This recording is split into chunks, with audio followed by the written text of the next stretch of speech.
Diamond back to team. It's like so much easier to play with him.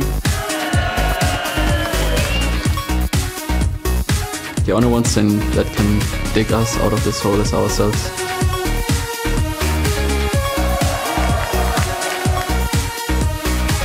Still have a lot to show that we actually improved.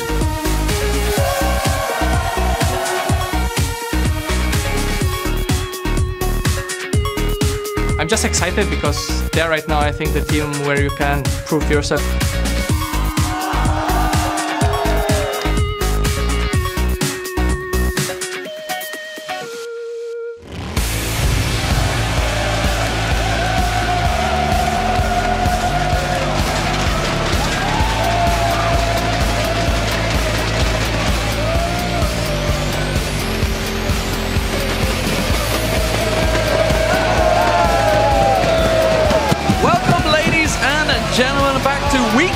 Of the European League of Legends Championship Series, coming to you live from our studios here in Cologne, Germany.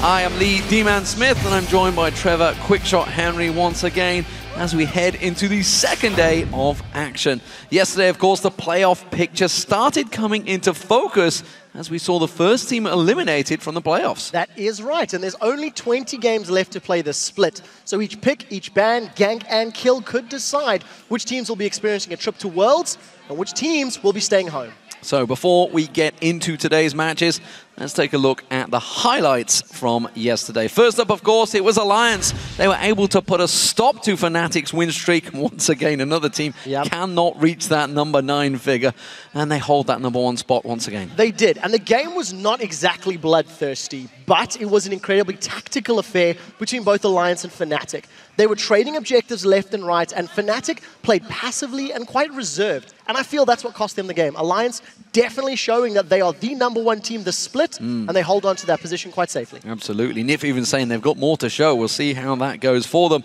Next up, of course, Gambit. Well, they can no longer reach the playoffs, and that is unheard of for all people involved. And of course, they are now on a 10-game losing streak.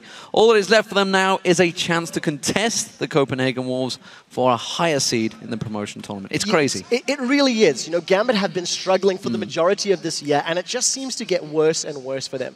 Now that they are 100% eliminated from playoffs, there should be no pressure on their shoulders, and as a team, they should be focusing on getting synergy, getting cohesion, and working towards the promotion tournament. So we need to see if they can cause upsets for the other teams who still have things to lose. Yeah, there's a lot of seeding to be had, and of course, Gambit, they're still a very good team. They just need to find their way, and of course, last but not least, we saw the introduction of the 4.12 patch yesterday, and that has resulted in some interesting champion picks. Yeah, so I want to highlight 3 that stood out for me yesterday, starting with the Maokai top lane.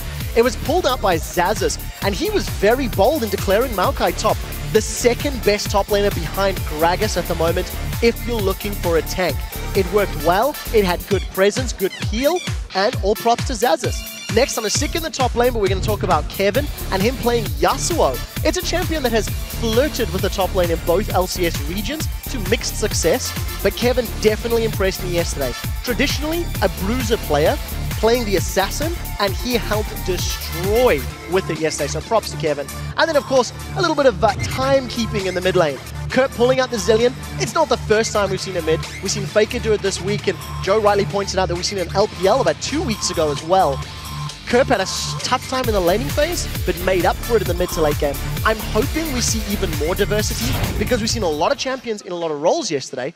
And don't forget 4.12 no Lucian, so we may see some more changes in the AD carry slot as well.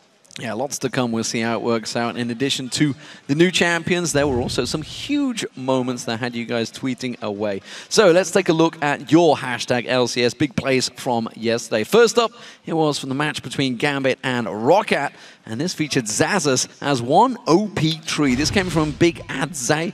Adzay, I'm going to go with Adzay. At LOL Esports, he said, "Is it a bird? Is it a plane? No, it's really just a tanky tree." This was your second most talked about play.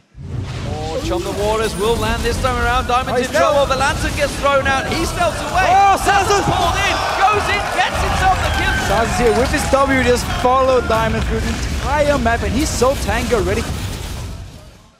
Gambit were definitely barking up the wrong tree. Xaxis said it was time to leave, and he decided to end Diamond's life. Next comes to us from the Millennium versus Copenhagen Wolves match, where Cotnex goes big at Baron. This comes from @AmuniLol. What? If this Baron secure from Cotnex is not an LCS big play, I don't know what this is. It was perfectly fluid and masterfully executed. This was your most talked about moment in the European LCS. Baron started off now. Millennium on towards it. Broken shot. Can he be the man of the moment? He's going to have to jump in, but instead he gets knocked away. Damn, Cotnex, he's very, very fast in this segment. He was the guy who jumped out, kicked Broken Shot away, jumped back into the Baron pit, smited it, got it for Millennium, and made sure Broken Shot couldn't even get into the Baron pit and try and steal it. Some more speedy Lee Sin mechanics. We've seen it a few times from Cotnex now, and it's always great to watch Lee Sin. I mean, basically because none of us can do that level of mechanics. Remember, of course, that you can always send your favorite big plays to us on Twitter @LOL Esports, along with the hashtag LCS Big Plays. And of course, here are the standings as we head into today's games. First up, well, it is Alliance. They are now king of the hill in sole position of first place after taking down Fnatic yesterday. Fnatic do still have a 2-game cushion in second place, but they are still looking very strong. Next up, Millennium Super Hot Crew. They're now tied for third place still. 13 wins apiece, keep picking up wins. See how it works out for them today. Alliance, Fnatic, Millennium, and the Super Hot Crew, of course, now, as you can see, have all secured their spots in the summer playoffs, would be happening in just a few weeks' time. Yeah, moving to the bottom half of the table, SK Gaming and Roccat sit tied for 5th, and they are both fighting to secure their playoff spots. The Copenhagen Wolves are in 7th. They're not out of it just yet, but they'll need to win everything from here on out to challenge one of those teams for that playoff position. And as we've touched on already, Gambit Gaming are in last place. They're no longer able to qualify for playoffs, but they can still hope to steal 7th place from the Wolves if they go, you know, a bunch of losses, and they can look to ruin their opponent's seeding for those very important playoffs. Sadly for Gambit, they need to actually win to do that.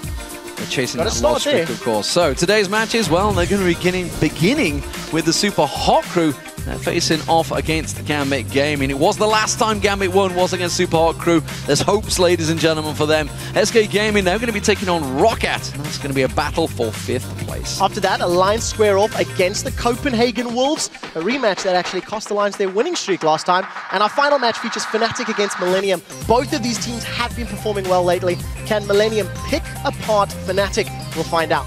After the LCS games conclude, we have more exciting matches as the veteran Ninjas in Pajamas featuring AlexIdge take on Gamers 2 and Ocelot in the Challenger Series semi-finals, and there's a spot in the finals on the line that is live on our stage next Wednesday. Yeah, absolutely fantastic stuff. You can always head over to @lolesports.com for stats, schedules, VODs, and all information about your favorite teams and players. You can also vote on today's matchups. Just give us a thumbs up on the team you predict. We'll be seeing the victory screen, and we'll check in before each to see how you voted. Yes, we will be, and of course you can find out how to join us here in the Cologne studio for the upcoming Super Week and the European LCS Playoff quarterfinals the following week. Just click on tickets at the top of the page for all of the information.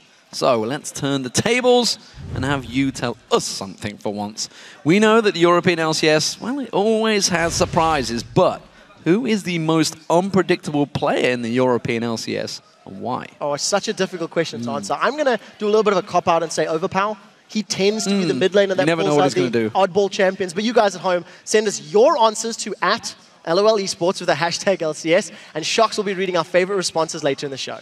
Now, it is time for our first match of the day as the Super Hot Crew face Gambit. The head-to-head between these teams is currently 2-1 in favor of the Super Hot Crew. However, the last match was won by Gambit back in Week 6. That, of course, was the last time that Gambit won a game, whereas the Super Hot Crew, they've been making a play for the top 4. Yesterday, of course, the Super Hot Crew played against SK Gaming in a match they really needed to win. They had a lot of pressure on them in the race for the playoffs, with Millennium, of course, winning earlier in the day. Super Hot Crew managed to grab that win yesterday, but unfortunately, they were far from impressive. Yeah, that's the truth. As a team, Super Hot Crew just played very passively for an extremely long period of time. And you know, we effectively had what was a 30-minute laning phase before teams really started moving around the map and making plays happen. It was very slow going for SELFIE in particular in the early game, but he stepped up as the game progressed, and his Ahri literally blew people up, ending 10-2 and 3. I just think if you step back and you look at the Super Hot crew, they had moments that were somewhat questionable yesterday, but they came out ahead at the end of the day and the end of the game. And I still personally think they are one of the dark horses. They have the ability to upset the top of the table teams, but this is going to be a test for them against Gambit. They need to demonstrate control of the basics to ensure a win. So assuming Super Hot crew make no big mistakes, they should be the favorites in this matchup. Well, judging by the looks of them, they're looking to get into all chat once again for the preview show.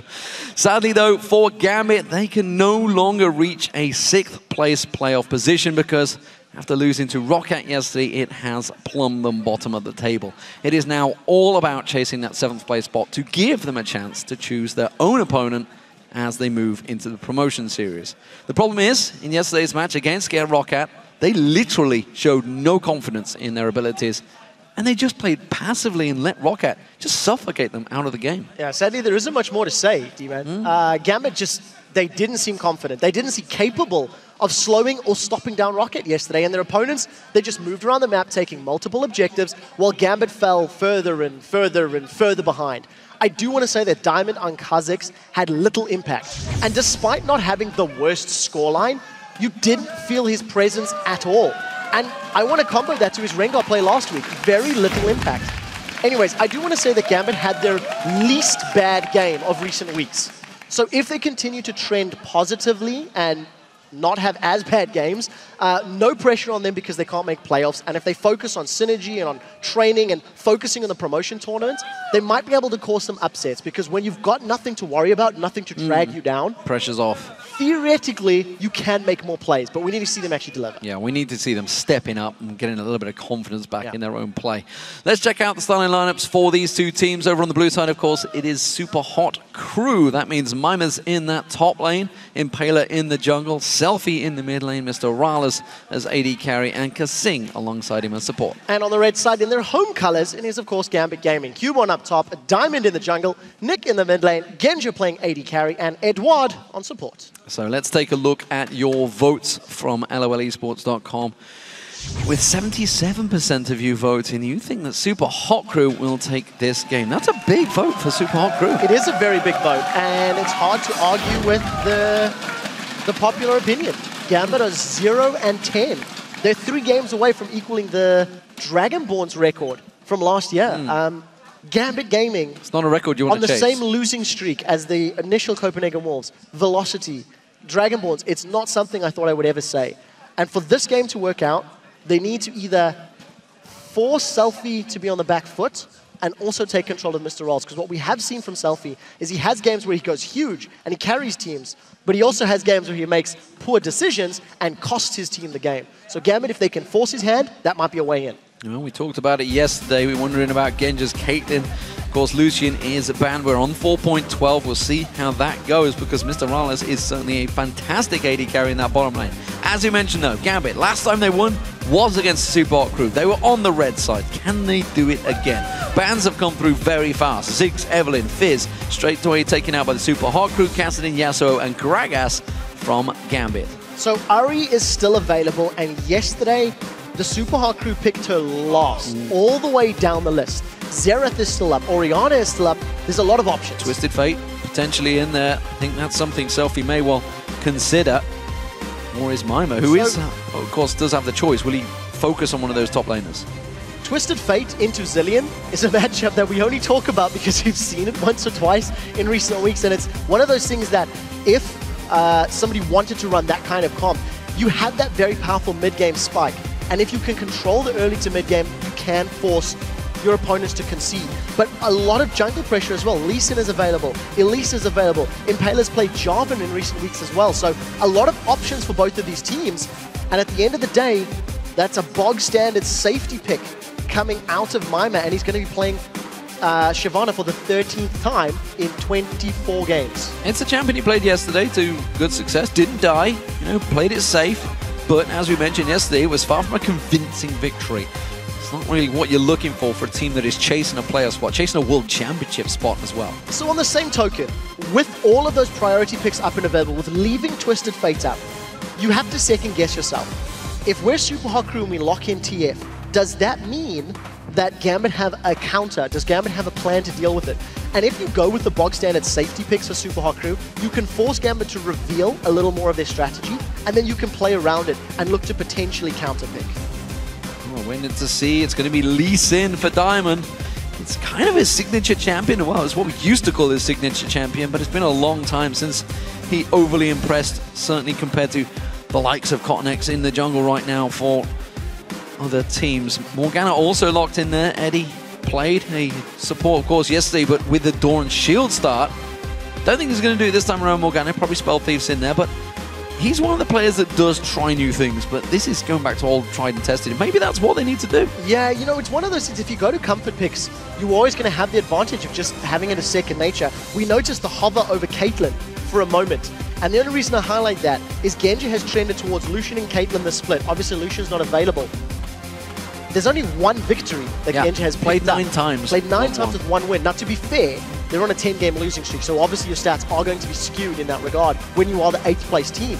But on the same token as comfort picks, maybe sometimes you need to mix it up to try and break the mold. A losing strategy cannot always help you out. For a moment, I thought Impaler was going to lock in Rengar in that jungle. Of course, we just saw Dandy running to great success, showing the world, honestly, how to play Rengar over in Korea.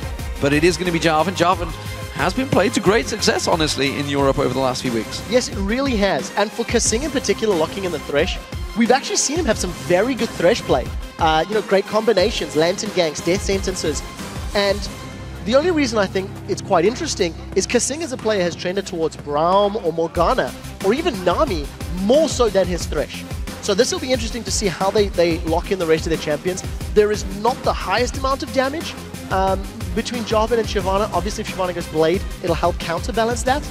But I imagine they're going to go with some high damage champions. Ahri is still on the table, still a consideration if the Super Hot Crew want to go that route. Selfie went big on it yesterday, missed a couple of charms in the early game, but once he got that ability power built up, he certainly wrecked his way through the Super SK Gaming yesterday.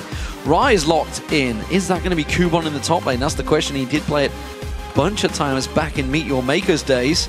It could, of course, be for Nick in the mid lane, and there is the Caitlyn, you know, 1 win in 9. Does not show big statistics for that champion, Genja. Is it time he changed something? Gambit have been trying. They've been changing a few things, and it's difficult to see what they would do. The interesting thing that you do point out is that Rise could go mid, he could go top. So it does create an element of doubt on the side of the Super Hot Crew. If they want to run Ahri on the assumption it's Rise middle, it comes down to quite a difficult situation for Ahri. If she gets Rune Prison and comboed with some Lee Sin damage, there is some kill threat. But Super Hot Crew are definitely taking their time. They're running the clock down. And you still have to remember that Twisted Fate is still available, that you've still got the likes of Orianna up there, still got Xerath up there, so Gambit can have the pick of the litter depending on how they want to play their team comp. If they go for something like an Orianna, you've just got a roaming Death Ball, Lee Sin, Rise, Orianna on the front line. If they want to play slightly more pick-oriented, you could go with the Twisted Fate and just rely on him trying to snowball Rise and comboing with Lee Sin. So it depends on what Gambit Gaming want to run. Yeah, well, there is the Cogmore locked in, so we talked about the damage. It will come eventually from MrRalleZ, and of course kaSing locking in Ahri for Selfie. What will Gambit use? Look at the grid. No, I know, look at the grid. Look at the Eddie, we're not. I was about to say something I shouldn't say, but a certain grin on his face. Let's put it that way. Certain grin indeed. This will be the 3rd time we've seen MrRalleZ play Cogmore, and he's also an AD carry that has trended towards the likes of Lucian until recent weeks. But MrRalleZ is one of the most talented AD carries in the league. And as long as he doesn't get caught out by Rise or Lee Sin and then instantly burst down by the Xerath, I think he's got a fair amount of peel and protection from the Jarvan, from the Thresh. Shyvana can be a disruption on the side lanes. Gambit have put a lot of emphasis on this sort of double AP composition. And if Rise can get going, he can be the front line to survive a lot of the burst, while Xerath and Lee Sin try to pick off Cogmore. But then it's going to be down to Selfie finding the right targets. He can't afford to miss as many charms as he did yesterday in that early game, because if Rise and Xerath get ahead, they've got great tools to deal with Super Hot Crew's comp. One thing's for sure, if you get locked up by Gambit, you're pretty screwed. Yes. You're going to get taken down. You're not going to escape that much CC point blank in your face. But of course, Super Hot Crew have played it very safe here, and We'll see how it works out for them, of course, now that the picks have been locked in. Which squad do you think will win? Tweet at LOA Sports with hashtags SHC win for Super Hot Crew and, of course, GMB win for Gambit.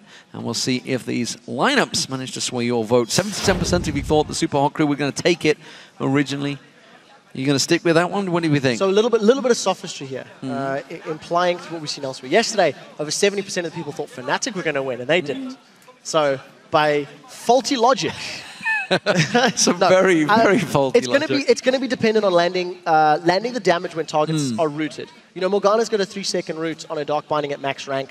Ruin Prison's going to hold people in place for Lee Sin and Xerath to run around and do damage. And if you get a single target locked down, you hit with Ace in the hole, and Xerath just loads everything from right to the Arcane.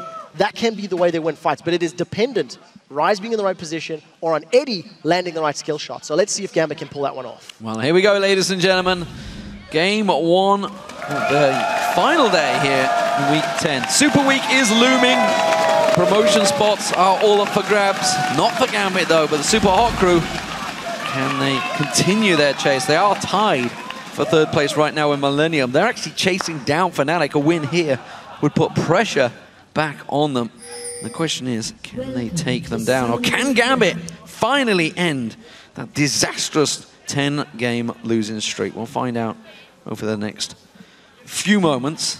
I think it may be a couple more than a few, though. It'll take a little while. It'll take a little while. You know, Super Hot Crew were very content to farm yesterday. For multiple reasons, SK Gaming were playing fairly passive themselves, so Super Hot Crew were never under pressure to make big plays or to go super aggressive.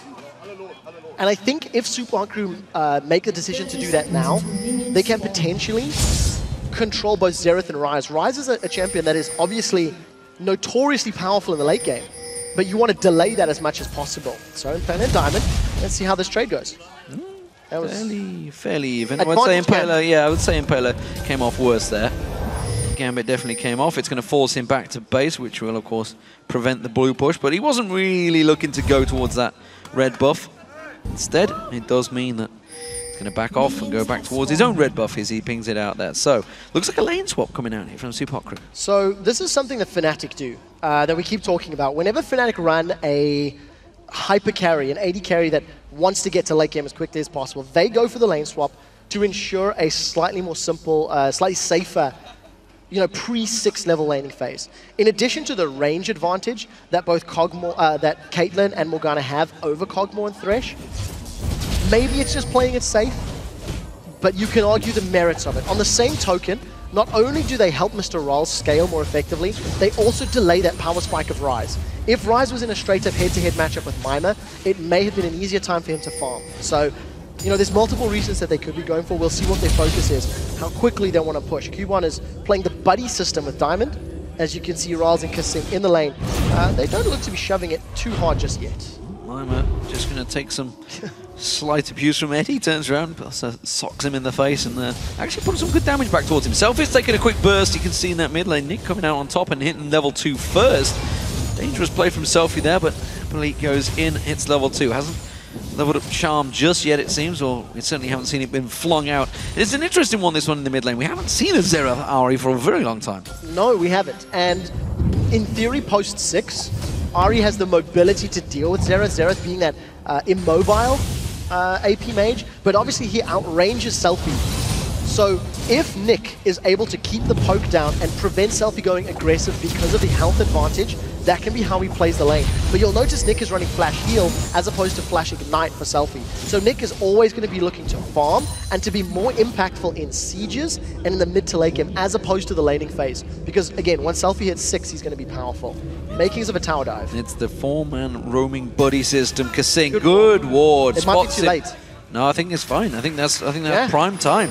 You know, it's a flaying level 2 death sentenced Thresh, and that's a dangerous target to go into a tower on this early on, both only at level 2. So Kubon instead teleports to top lane, and that singular ward, that single little bit of vision prevented the entire game. The thing as well is you do have to go a tiny bit earlier. Kubon was not in the top lane, right? He hadn't gone there to farm. So Super Hot Crew made an informed decision. We'll see if Diamond gets out and we can carry on talking about this. But yeah, you know, because Kubon did not reveal himself in the top lane, Super Hot Crew made an informed decision to anticipate a potential tower dive. So kaSing had recalled and started moving to the bottom lane much earlier than that ward was placed, just showing a good read and a good understanding of their opponent's mindsets and reading the map very effectively. So good calling and understanding of the threats from their opponents. Nick misreading SELFIE just a little bit there. Managed to put some damage down on towards him just as the charm landed, which meant, of course, all of the minions that were stacked up there turned immediately on towards him when he was just charmed passively in there. kaSing looking to try and make a play in this mid lane. We do also see just above Impaler trying to creep around. They want to get towards Nick, but Eddie is waiting in the bush, looming off at the side. The 3v2, and actually it seems everybody's going to step away. Yeah, with all of the summoner spells up and available, as well as kaSing walking over the ward, Gambit may have decided to bail out from that little engage. And you see how aggressive Nick was playing in terms of poke and damage and SELFIE, but he's actually, even on CS. So despite the efforts that Nick is putting into controlling this lane, SELFIE still has the biscuit in his inventory, and he's still CSing under the pressure. So, props to Nick for actually landing the poke, and also to SELFIE for managing to stay relevant even on CS under the aggression. Look at Impaler and kaSing. They are going looking for kills. They want to find Diamond in this jungle. It's not going to happen though. You can see he's back in base. They're going to maybe turn their attention to Nick. They've not been spotted yet. They're not going to get seen by that ward. They're the other side of the river. And they're just waiting to see if they can land any skill shot. SELFIE needs to land the charm. Kubon's about to walk straight in, spots them instantly, and quickly Super Hot Crew will back away. So Super Hot Crew playing it patiently, waiting for the correct opportunity to jump in. And it's interesting to see kaSing trying to play the roaming support, but he's gone for the Relic Shield as a first item. And if you contrast that to yesterday's game, where Yellow Star against Alliance was playing the roaming support and playing very aggressively in Alliance's jungle, Yellow Star started with boots. Oh, hello. He wanted to make their move. Now let's see SELFIE. Oh, that was a good Dark Binding. But the roam from Eduard gets the ultimate from SELFIE. So yeah, Spirit Rush used. No threat on Nick now for the next minute or two. Yeah, he doesn't need to be worried. Pops a bit of music, backs off back to base.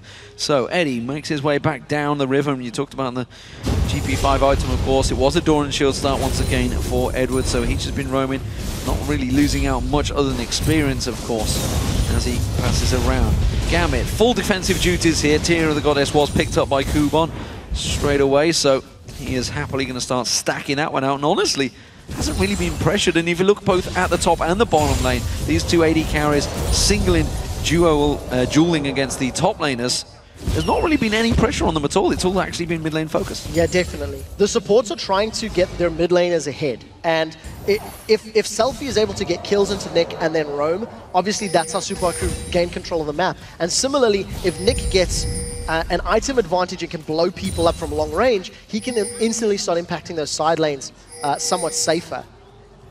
But because of the lane swap, it could also mean that we're going to see this slightly accelerated jungle invade game. Impaler and kaSing have made move once or twice, and kaSing has found some trouble. Death Sentence lands, goes in for it, comes around the side. Quick safeguard though, good slide through. Impaler flag and drag on towards Eddie. Eddie taking some damage and backing off. Now the mid laners are going at it. SELFIE and Nick caught out. Eduard's going to come around the side, still holding that Dark Binding stun, not going to be used. The charm does go down on Nick there. Ignite was used. He's very low, but he just turned around and blows kaSing away. And that's the first blood for Gambit. Managing to secure the kill. MrRalleZ actually flashed in to try and get a kill there, but Nick's summoner heal used to keep him alive. So Gambit respond to the aggressive play from Super Hot Crew, grab themselves that first kill. Very, very smart play from Gambit. They grouped up efficiently, and I think one of the best things about that little play was just the very quick reaction times on their flashes. They didn't hesitate.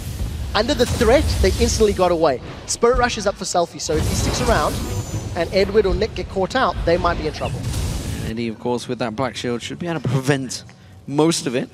And again, Nick just Arcane Impulsing, didn't need to use his ultimate, just turn around, quick blast. Thank you very much, got myself a support kill, and off he goes to spend some of that gold. So, Phoenix Conex and Chalice of Harmony picked up. Fiend's almost complete for him. Meanwhile, SELFIE a little bit further behind, having to farm out that lane. He has got a good farm lead at the moment, but of course that's only down to the fact that Nick has not been taking a couple of those gold from the Wraiths there. That's going to should be enough, I would have thought, to send him back and get that item. Maybe he's going to stick around. Maybe I think he wants to complete the Fiends completely. Yeah, he needs a couple 100 gold still before he can he needs complete that one. He needs a lot of gold. With With the pressure and the presence in that jungle and roaming around, SELFIE's now actually taken a CS lead over Nick, which is quite strong. But look at Gambit, a team that was traditionally known for their Dragon control many months ago, is now making the first move. They have the numbers advantage, there's no one around from Super Hot Crew here to challenge, and that's going to be an uncontested Dragon because of the buff. Super Hot Crew invested their time to go for blue buff. Gambit read the situation well and managed to grab an uncontested Dragon. So, first kill, first Dragon. Gambit starting off strong against a team they beat back 10 games ago. Nick getting some good poke, honestly, down on a very mobile Ari. So, bottom lane, MrRalleZ is now down here. He's alongside kaSing, and they are putting pressure on this tower. I'd be impressed if Genja can wipe this wave out. That's a gigantic wave going in there, but they're not putting pressure on him. They're not putting pressure on the tower. Instead, Genja's happy to free farm and last hit. You can see he's just going to clear out that. He'll be quite happy to take that. The votes, well, it's gone a little bit towards Gambit. They're going to tower dive the top lane. That's a dangerous target to tower dive. Might be taking way too much damage. The tower hit's not quite enough. SELFIE comes in to finish the job. Now Diamond on him. Can he get the other side of him? He's got his kick available, but it doesn't look like he's going to land it. But look at Nick. He's coming in. He's got that big long-range ultimate. He's going to pop it. He's going to go for Mimer. Oh, he's going to miss the second shot. The third will not land either. It's very tricky to hand on a mobile target, especially when there's burnout running. Yeah, that's what I was going to say. Both Impaler, Mimer, SELFIE have got a lot of mobility when they have their spells available. So Nick not able to land the damage from Rites of the Arcane. Super Hot Crew, they do come with the tower dive. SELFIE cleans up. So I think it ended up being a little risky, but Super Hot Crew made it work, and the kill landed with SELFIE, who is arguably one of the most important for Super Hot Crew. If he gets that DFG up next, with the exception of Kubon later in the game, everybody on Gambit's squad should theoretically be quite simple to blow up. There's a lot of squishy members on the Gambit squad. To point out, you know, with all the roaming that these supports have been doing, Eddie, because they've had that global gold advantage, he's got a 500 gold lead over kaSing right now. That's pretty big for supports this early on. It really is at this stage in the game. We'll talk more on that in a second. Impaler's got Cataclysm and he's slapped out. He just goes straight in on Kubon. Kubon could be going down again here. Second death for him. Mimer's going to jump all over him. He's not going to escape this one. Will there be one more shot from Mimer? Flashed for it. Well, needs to secure that kill. He got no flash. He got literally nothing to escape. I agree with you. I think he could have been run down, but better safe than sorry. We do manage to grab the kill, and Super Hot Crew with a positive play. SELFIE connects with the chomp, doesn't go further. Spirit Rush has just become available, so decided not to all in. And SELFIE continues to just accelerate ahead in CS. Mimer has got himself a CS advantage, and it's only counterbalanced by Genja in this bottom lane for the time being. Eddie and Genja, I wonder if they're trying to set up a kill. He really wants that Dark Binding to land, but he's not shown himself. I don't know if they can 100 to 0. With the Lantern and the flashes, I'm not sure if that's possible. But nevertheless, Eddie's playing super passive, trying to find a target. Well, it's the BF sword for Genja. He wants to get that Infinity Edge in early. Meanwhile, of course, MrRalleZ is going to head towards that Trinity Force. Dark Binding doesn't land after all that time, Eddie. Doesn't quite get it in there. Minion Waves blocking the route. So, at this stage in the game, Eddie has opted to go for a Sightstone as his GP10. And the reason you classify that is obviously you're not spending money on wards, therefore you're saving money. Bit of a round circle. But it does also mean that kaSing, with his Relic Shield, is going to be earning more gold. So Eddie needs to get himself a GP10 built up. Very smart psychological play. There was no one on the minimap. But kaSing, by throwing the Lantern back, forces everyone away. And the 500 gold that you were talking about a moment or two ago is down to about 200 gold. In difference between kaSing and Eduard. So Eddie is going to need to be looking to grab himself one of those GP10s, start generating some gold, otherwise kaSing is going to start accelerating in terms of items. And he is one of the playmaking champions for the Super Hot Crew, often setting up kills. So, SELFIE making his way down the river here. Diamond has snuck in, but they're not aware of their mid laner coming towards them. Genja's going to get focused. Diamond comes around the side. kaSing's caught out. He's going down very low here. And this is SELFIE coming in way too late, but it's going to be nicely grouped up. He should get enough damage down. Genja's in trouble. Mimer teleports in towards it. Eddie going down as well. He gets caught out. Diamond gets taken down. And SELFIE just runs through the entire team. Gets himself a double kill. It's now 5-2 for Super Hot Crew. All of a sudden, Super Hot Crew gain control of the game. A well-timed roam from SELFIE in conjunction with a good attempt from kaSing. He flash played and pulled Gambit towards him. Unfortunate for Super Hot Crew, obviously, to have Diamond in the bush, but they made the best of it. 1 for 3 and potentially a tower. That is fantastic. Diamond engages, and look at SELFIE. He's literally 3 to 5 seconds away from this fight and lands every single skill shot, as well as obviously the teleport from Mimer. Basically just cleaning house. You know, well-timed, well-called from Super from a macro level. They're pushing, let's engage. It was actually a very late teleport as well. It was a reactionary teleport rather than pre-planned. It was simply a case of, whoa, hang on, Diamond just came out of the push. We need support, guys. We need to get down here. Teleports in. Of course, he did it onto a minion, which will prolong that timer. So, Dragon is a possibility in next minute. Of course, Gambit just losing out big in that bottom lane along with the tower. Could put a bit of pressure with that bottom tower now down, but you can see Genja is shoving the wave out, so somebody needs to deal with that. It's going to be crashing against that tower just as the Dragon spawns. SELFIE called out, big burst on him, and you can see Gambit. They want to make a play here. So that was the combo that Gambit will be looking for. Lock somebody down, get the damage down. If Gambit don't get poke from Nick and Genja onto targets, I feel like their 5v5 power is not going to be as strong as Super Hard Crew. Super Hard Crew are so mobile, they may be able to dodge a lot of the damage that Nick is putting out. And if Impaler and Mimer have good engages, it means Gambit are going to have a tough time standing in a straight-up fight. So with Dragon up in 10 seconds, Gambit will be looking to poke, and if Impaler and Super Hard Crew can find a strong engage, that might be where they're going to go. MrRalleZ is split from the team, so let's see how the crew react to this one. You never like your AD carry being on the opposite side of the enemy team. Yeah, and that's why he's going to shuffle around. SELFIE taken low, half a hit points down. He's managed to chug himself back up with, of course, that health pots. Diamond going to get caught out. They did secure the Dragon, but they managed to lose a kill. Impaler not quite able to lock up, and one kill for a Dragon. I think Gambit would be happy with that one. Yeah, I agree. Oh, not if the middle turret goes down, though. Net gold gain in terms of that trade. However, as you highlighted, the minion wave just conga lining in from behind. Super Hard Crew not even going to wait for it. Tower and a kill, tower in trade for a kill and Dragon. I think Super Crew will continue to be happy. They already have shown that they want to play aggressively in Gambit's jungle, and instantly after getting the tower, they move as a unit, going to be clearing out the ward. So Super Hard Crew are just stamping their authority and stamping control of this game. So 3 turrets to 0 right now for the Super Hard Crew. All outers are down. Lane phase very much theirs. Question is, can they convert this? Mid-game moving in, 2 dragons to the good for Gambit. Has kept them within touch in gold. And that really is it. Because if you look across the farms, the CS levels, Genja has got that advantage. But that's only because he just shoved the wave in. That's quickly going to get counterbalanced by MrRalleZ. Look at the mid lane, big advantage of SELFIE. Now 3-0-1, of course, and in the top lane as well for Mimer, who, of course, teleported in, got those 3 assists. So not only that, but I'm reminded of an interview we did with Diamondprox right at the beginning of the split, where he was talking about how, as a team, Gambit prefers to focus dragons over towers because a dragon will respawn and you can, in theory, get a net gold gain if you can counter those towers. But the problem for Gambit is they need to start taking towers soon, because if Super Hard Crew continue to accelerate, they're not going to be able to siege. Now, Super Hard Crew, look, again, they have the towers down in top and middle. They're instantly going aggressive in the jungle. They know they've got the support of SELFIE at a very quick pace, and Mimer and Impaler, again, very, very mobile. So Super Hard Crew are just trying to steal away any resources Gambit have available, and ideally looking to find soloed out targets to try take them down. And their vision working well there. They knew exactly the danger threat coming from Gambit. Quickly backed away from that top lane and stepped away. You can see down the bottom, but still free farm going for MrRalleZ. He's continuing to shove that bottom wave in while Mimer does his job in the top wave. And this is really all they need to do. They just want to get MrRalleZ continue to get stronger and stronger and stronger as this game goes on, and he will outscale Genja quite considerably. Yeah, I agree with you. And I think if Super Hard Crew can play the team fights correctly, that MrRalleZ, as well as, you know, maybe Impaler, try to deal with Kubon and Diamond, and then let SELFIE try to look for Nick. Let SELFIE try to blow Nick up.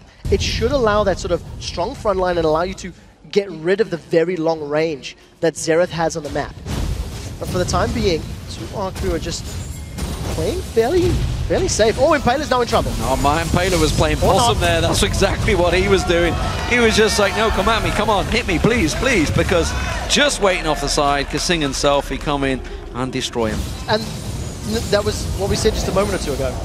Because of the mobility on the Super Hard Crew squad, they can respond very quickly. Impaler only has a Ruby Crystal and Merc Treads as his tanky stats.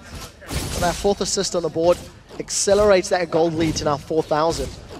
And you just have to feel Super Hard Crew now can dictate which lane they want to pick fights in. You know, they've got control, they've got an item advantage, and yes, Gambit will scale, but they need to stop hemorrhaging gold and kills. And very importantly, stop feeding more damage to SELFIE. Exactly, and that is the big thing. With that DFG completed, he's full item complete ahead of Nick right now, so he's only sitting on that rod. 1,000 gold advantage over him. You can see what he's doing, spending a lot of investment in wards right now for Super Hot Crew as well. Every single member on the board, apart from, of course, from MrRalleZ, because he can't simply fit one in his bag, is getting wards. They know it's all about the vision. It's worked well for them so far. And Diamond, gotta be careful he doesn't get too greedy on this red. So much support for Super Hot Crew. If Diamond gets caught by a single skill shot, he's gonna get blown up. But look at Gambit, they've grouped up as well. So we might be seeing potential fight over red buff. Or Gambit are just gonna pull out. They're not looking for another team fight. They haven't won one yet. And another objective goes the way of Super Hot Crew. A death sentence hook on the red buff. That's one way of securing it. It's like, no, no, no, it's not going your way. Very much as, and everybody steps away from the jungle. So the battle for the red buff was concluded. It was MrRalleZ that came out victorious. It's quite interesting to see Super Hot Crew putting so much focus on the red buff and the top half of the map as opposed to the blue buff, which is what's going to be super important for Nick. Nick having the ability to spam, have the cooldown reduction is obviously a very important factor in defending towers when they eventually go for those sieges. But for the time being, Super Hot Crew have definitely gained control of that top half of the map. The Dragon's going to be up in a minute, so we may be seeing another potential engage. SELFIE once again getting chunked out before the Dragon fight, but I think he's got enough time to get some hit points back and maybe challenge Gambit. Remember, Super Hot Crew have not had any of the Dragons yet, despite that attempted challenge previously. Yeah, Skinneholm's being used almost on cooldown on SELFIE every time he shows himself, but this time around Super Hot Crew have got themselves positional advantage. And look at Gambit, there's Duke teleports on the top laners in there.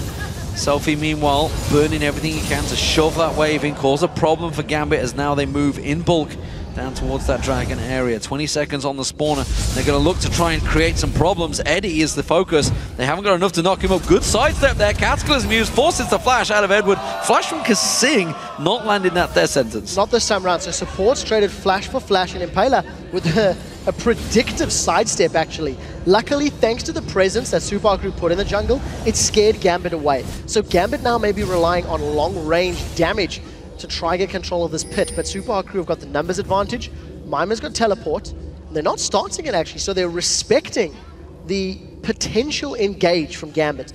If Super Hot Crew were to get caught by a Dark Binding and then have Nick unload everything from Xerath, they could lose a member. But look at this little dance. Super Hot Crew have started off, but they're not fully committing. This is respect for Gambit's team comp and the potential damage that can come out.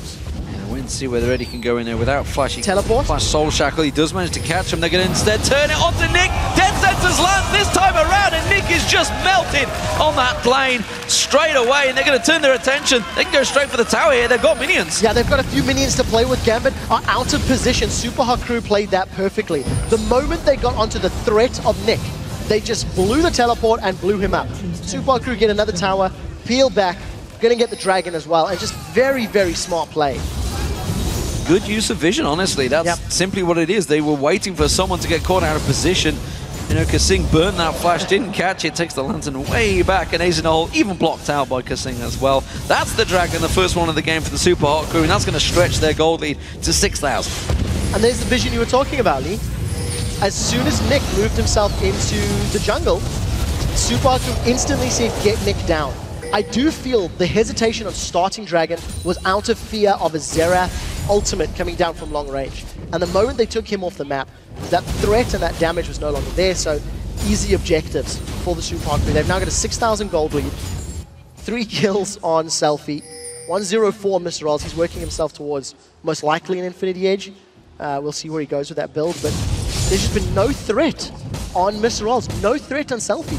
Barring getting caught by one Dark Binding, you've not felt like Super Hot Crew have been in a position where they were going to lose players. Yeah, it's been a well-controlled game so far for the Super Hot Crew. We do see SELFIE hitting level 15. He is the highest level on the map right now. And they're cleared 2 levels ahead of his counterpart Nick as well, which is going to become even more of a problem as Super Hot Crew start to pressure those inner turrets. So if we contrast how Super Hot Crew have pulled ahead against Gambit today as opposed to Rocket yesterday. Super Hot Crew have been more aggressive and proactive in finding those kills and then pushing objectives. Yesterday, Rocket played a little safer. They didn't go for those sort of teleport jungle fights out of the possibility of it being countered, out of the possibility of it not going well. Super Hot Crew a little more brave, and it's working out for them, and that's why they've got a very strong lead. For Gambit, it's going to be about turtling now. They've got wave clear with Xerath, they've got wave clear with Caitlyn, but they need to hold either those inner turrets in top and bottom or the inhibitor turrets once Super Hot Crew get there. And if they can buy time for Kubon, that might be the way in. That's it, Mimer can get away. Interesting mechanic there, Mimer Dragon pouncing away just at the right time that a kick sends him in the opposite direction. Super Hot Crew react, they come in to defend and stop that push from Gambit. They tried to make a play, it just didn't work out for them, and now they've got SELFIE shoving that bottom wave in. Yeah, it looked all too easy for Mimer to get away, and SELFIE split push yesterday with Ari as well took a little longer than 24 minutes in that game, but obviously things were a lot closer, a lot more even. There's nobody that can stand toe-to-toe with SELFIE. With DFG and the charm bonus damage, and Kubon having no additional MR outside of his base stats, etc., even Kubon's going to get blown up if he gets hit by the full combination. So SELFIE pushes the wave to the tower and instantly peels to the rest of his team. You can see just how defensive on the minimap there Genja was being. He did not want to get involved in finding SELFIE in that jungle area. Diamond burst down, didn't see what hit him there, but he was taken very low from MrRalleZ, it seems. Just went across all of the map, honestly. Gambit now fearful of going in their own jungle. And look at the split. Mimer with that Blade of the Rune King and Banshees. He's moved to the top lane. He doesn't have teleport available. And he's just shoving the minion wave. And Super Hot Crew. Oh, there goes SELFIE. That's going to be the charm. It should be enough to burst him down. No, the charm did not land. And now the reaction comes out. SELFIE is low, but he's out of range and safe. Yeah, he needed to flash away. If that right to the arcane had hit, it would have killed himself. He took some damage from the tower. And it was the DFG opener. He didn't need all of his charms yesterday. It's just with the DFG and the item advantage he had, he was blowing people up. But Genja gets away, Summoner Heal used. So Summoner spells traded back and forth. And Super Hot Crew do not get another tower, despite pushing multiple lanes multiple times. But they have had complete control of Gambit's jungle. They took another red and another blue away from Gambit. Well, they didn't get an inner turret. Gambit yet to get themselves a single turret right now. They can't find anywhere to stop Impaler pushing in. You can see he's now clearing the waves. That's a problem when your jungler starts to clear everything out. MrRalleZ gets himself his second red buff, wants to try and double stack them. Doesn't really work out for you, buddy. Big right. Oh, Overlord's not going to work for him. Mimer, meanwhile, he's shoving the top lane, continuing. He's had the lead throughout against Kubon, and now with that course, Banshee's Veil complete, he's not going to be too worried about jumping in against this mage-heavy Gambit lineup. And just the damage from SELFIE is so good. You need much more MR. I mean, Eduard's got Eduard's got no combat stats on this Morgana. He's got hit points from a Sightstone. And yes, he's going to have some MR and etc. But really, that is a very squishy Morgana. So the moment Eduard tries to stand toe-to-toe with anybody, whether it's Mimer jumping in or Impaler jumping in, he's just going to get shredded by everybody on Super Hot Crew in terms of their damage. Infinity Edge and Trinity Force completed for MrRalleZ. So while he doesn't have the greatest of sustain, not having a lifesteal item, neither does Genja. Genja's not gone sustain yet either. So Kog'Maw's just going to rely on that long range of Bio Arcane and look to destroy Kubon or Diamond if they try to jump into it. But we're not going to see that because Gambit have to play super defensive. They've been playing super defensive for the last 27 minutes. Genja not able to get close to SELFIE this time around. You can see not really doing a great deal anymore with that ace in the hole bursting on towards SELFIE. They get pushing it through. Diamond caught out. Death Sentence comes in. Diamond again. Have to safeguard away. Flashes out. Not enough. Impaler locks him down. Was kicked out the side there. SELFIE, meanwhile, is continuing to take the tower. Mimer going toe-for-toe with Kubon in the top lane. And Kubon forced to back away. Super Hot Crew all across the map in complete control. Yeah, every single lane is winning. Every single champion versus champion is in favor of Super Hot Crew, and kaSing has landed the death sentences when he's needed to. Every time we look at Super Hot Crew in the jungle of Gambit, kaSing lands the sentence to signal a member of Gambit to go down. So Mimer's going to get some presence and damage on this top inner turret. Dragons respawning in 15, and it looks like Super Hot Crew have got complete control of the pit, as well as a teleport from Mimer if it's even needed. Yeah, Mimer's going to just step away. Might be careful, he's not caught out in the jungle there, actually. Kubon and Nick are both moving in towards him. Should have another rune prison in a moment. There it is. Haven't not got the damage, though. And Mimer flashes away to safety. That was a very early flash. There was still 1,300 hit points to burn through. And it's a fairly tanky Mimer already, with Banshees and Warden's Mail completed. But, you know, better safe than sorry. Avoids giving up any more gold or any kills to Gambit, and Super Hot Crew grab themselves another dragon. They've now got a 10,000 gold lead. And when they want to take a tower, they do it very efficiently. You've seen how quickly they pushed that bottom inner turret in the last minute or two. It took a few minutes of setting up, yes. But the moment they got the kill and they're like, this is a safe objective, they shoved it in. So anytime Gambit make a positional error, you can bet your bottom dollar that Super Hot Crew will take an objective from it. Zonya's Hourglass now completed for SELFIE. Void Staff looks like it's going to follow. So expect him to start diving in for some of these kills rather than just sitting and dancing around the turret. Blue buff given across towards him. Let's see where they shove. Of course, bottom tower taken with ease. I believe the next one will be in that top lane unless they get something gifted to them in the inhibitors. At the moment, Super Hot Crew, will they try, maybe even try and bait out a Baron? I don't know. We'll see whether Gambit fall for that. I don't expect them to go with it. I mean, why not just stick with what's working? So the Baron bait is actually fairly safe for Super Hot Crew on the condition they peel quickly. If Super Hot Crew stick around at Baron, Kog'Maw will do a lot of work to that Baron and melt through it quite quickly. So if Gambit do try challenge, then Super Hot Crew can peel and pick a team fight with Jarvan, with Shyvana, with Ahri very, very quickly. And on the same token, if Gambit don't challenge, then Super Hot Crew can grab it. kaSing might be trouble. And dump everything on him, but he gets away. No! Right there, okay, not going to do enough. Look at this, he's just happy to shield his way through that one now. Gambit, they've burnt a lot for that. 3 ultimates. The question is, what will happen? What will Super Hot Crew do about it? They're moving in, 5 members. You can see Mimer making his way up there. It's going to be the top turret. They're going to have to sacrifice this one. Oh, take a look. Diamond's got jumped on. Oh, he's going to get taken down here. SELFIE comes in, plants on towards him, and Impaler slam dunks for the finish. Manages to get the kill. You notice the drop down as well. Super Hot Crew have just had such strong buff control this game. They put a lot of emphasis in controlling Gambit's jungle. And we touched on Diamond in the pregame. He had no presence on kaZing yesterday. He had little presence on Rasmus last week and no presence on Rengar. And he's currently 0-5-1 on what was Diamond Prox's signature champion. SELFIE waiting off at the side there. Eddie fancies this one. Not too sure. Oh, the stun didn't quite land. Eddie's dead. He's not going to be able to get away here. MrRalleZ comes in to finish. MrRalleZ taken very low at side. Genja putting some damage down, but SELFIE goes in and bursts down Kubon. Now Genja's found himself a very nasty dragon biting on his backside. He's having to run away from that one. That's going to be the Baron picked up for the Super Hot Crew. They are in complete control with a 13,000 gold advantage. And that was the Baron play that we talked about. The moment Gambit present themselves as a target or an opportunity, Super Hot Crew pounce and they punish Gambit so much. If you look at the gold totals in terms of both of these teams, 13,000 separates them. And in terms of the top lane, you're talking nearly 3,000 gold difference between Mimer and Kubon. In the jungle, 2,800. There are massive differences between both of these teams. It's nearly a full completed item.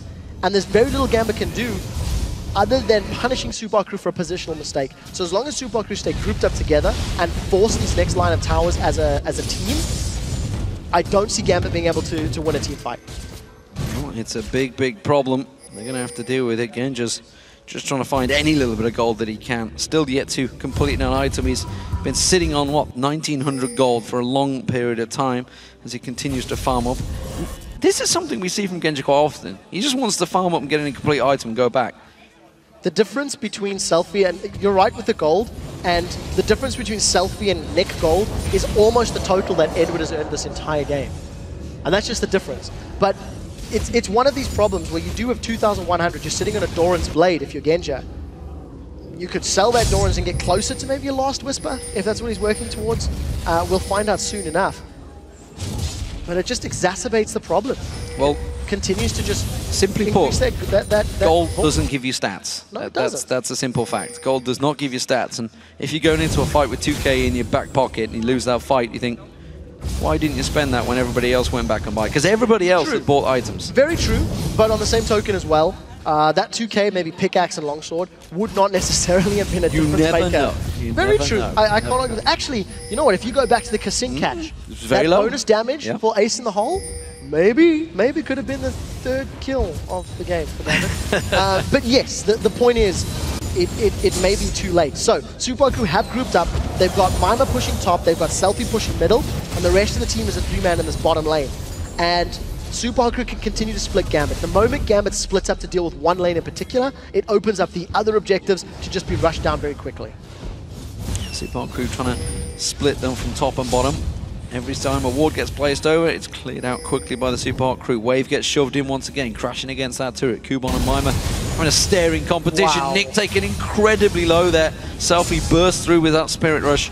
Doesn't get the kill, but it does force him away, and it may buy them time for this turret to go down. The rest of Gambit rally around, but Super Crew quickly reacting. Good hook on Genja. They didn't actually choose to follow through with the ultimate there, kaSing. I would have thought he'd gone for that one. Nevertheless, the turret's going to go down, and Gambit, they're on retreat. Yeah, the reason they didn't follow through is the safe tower and inhibitor play. Another hook. This one might be the go signal. Oh, and again, Diamond having to flash away this time around. Gets away, safeguards away, sorry.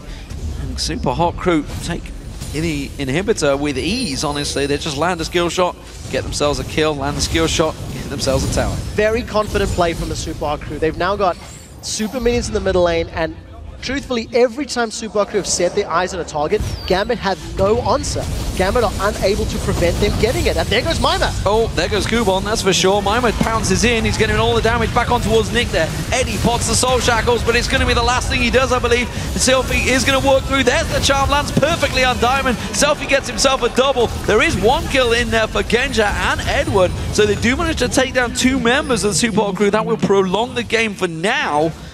But it is simply a 2-for-2 with another inhibitor going to Super Crew. Completely worth it. 2-for-2 rather, and the 2 inhibitors. There is now even more control in favor of Super Crew. They hesitate in the tower dive in the mid lane, maybe played a tad over-aggressive in this bottom lane tower dive. And the interesting thing to see is where all the damage comes from. So Impaler tanks up a couple of turret shots, but not the most, and he just gets burst out from Genja and from Nick. Nick obviously focusing that right to the arcane as much as possible. So fairly good focusing from Gambit, but it's just too late. Even though they got down 2 of the members of the Super Crew, the damage dealers were still up, and it just meant the objective battle was obviously in favor of the young upstarts. So, big stats once again for SELFIE. Working out well for this RE change. Came in 4.12, of course. Had the slightest of buffs, that's about it. Yeah. It's enough to bring him back to the forefront of all of the teams. And I owe Joe an apology. Yesterday we were talking about Ari after the game. It's like, you know, Ari must ban for SELFIE. I challenged his notion. I retract my challenge. I think SELFIE on an aggressive assassin is very strong. Yasuo is banned out near permanently against him, and when he's given Yasuo, he takes down teams like Alliance. Now he's given Ari in 2 games, and this performance is even better than yesterday. Arguably, Gambit are struggling more than Rocket are, of course. But you can't deny the fact SELFIE's hitting more skill shots, and he's more of a presence around these objective battles. Let's see if Gambit can pull off the death push. I don't think this is going to work. Oh, no, everything missed.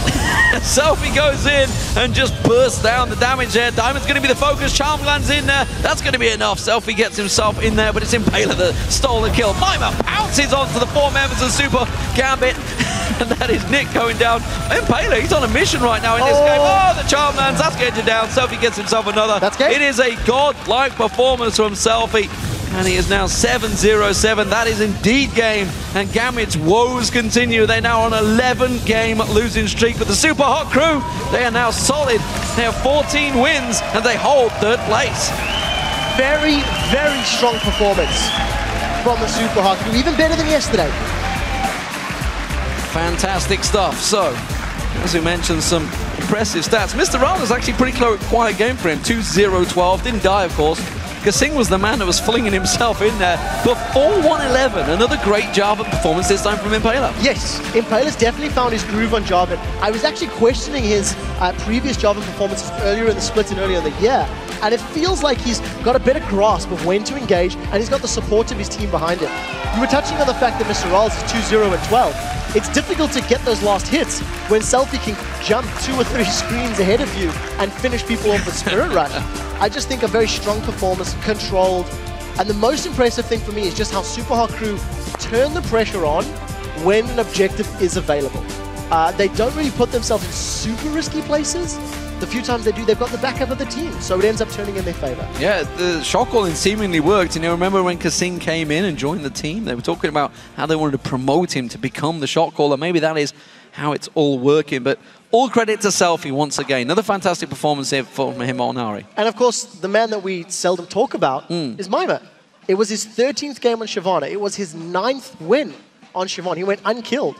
And whenever Mimer's playing tanks, he likes his Dr. Mundo. He likes his Shyvana. I was even theorizing yesterday, maybe Maokai. He likes tanky top laners.